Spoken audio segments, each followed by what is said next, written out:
I've just had to come out to make this video on the grounds of the disgusting situation with Sarah Everard. This vigil has turned into an absolute joke. The peacefulness that is needed there is going out of point.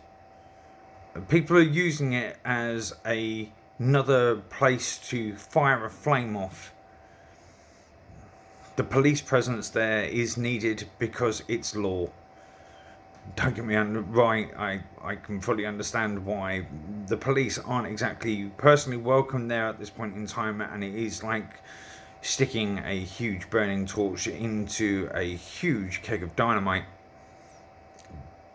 But at this point in time, it should be a peaceful. This is about the memory of a woman who really didn't want to be where she is now. And everybody is making a huge point to this for something that should already be in play, which is the fact of that citizens of any country should be protected no matter what, whether they're male, female or not. It is just turned into a huge row about who can shout who.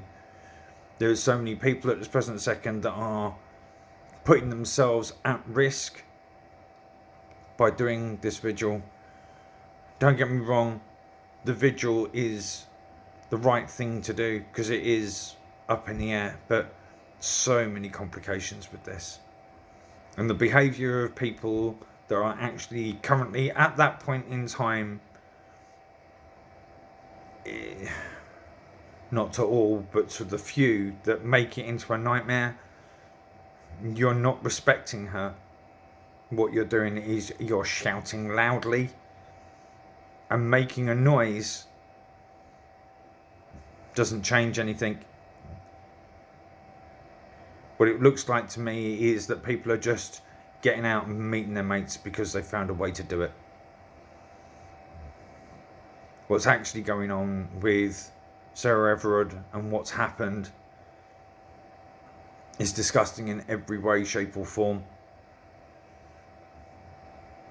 Shouldn't have happened. This man needs to face the full weight of the law, and he needs to see the inside of a cell for a very, very long time. But it doesn't change what's happened now and how you're remembering her at this moment in time. In my opinion, is disrespectful. A vigil is somewhere where you take a moment and you contemplate, you think of what's going on, not to try and start some kind of riot or violence or anything to make yourselves feel better. It's not making yourselves feel better. Somebody has lost their life tragically from this, and we're still yet to find out the answer. This is to remember that this young lady has been put in harm's way from the worst possible place that it could be, an officer of the Metropolitan. Let law do its justice, and just remember her for the fact of that this is where something started that will change what's going to happen for the future. But don't cause the riot. Not now. Just don't cause the riot. It's not worth it. Not at this point. Too much would be lost.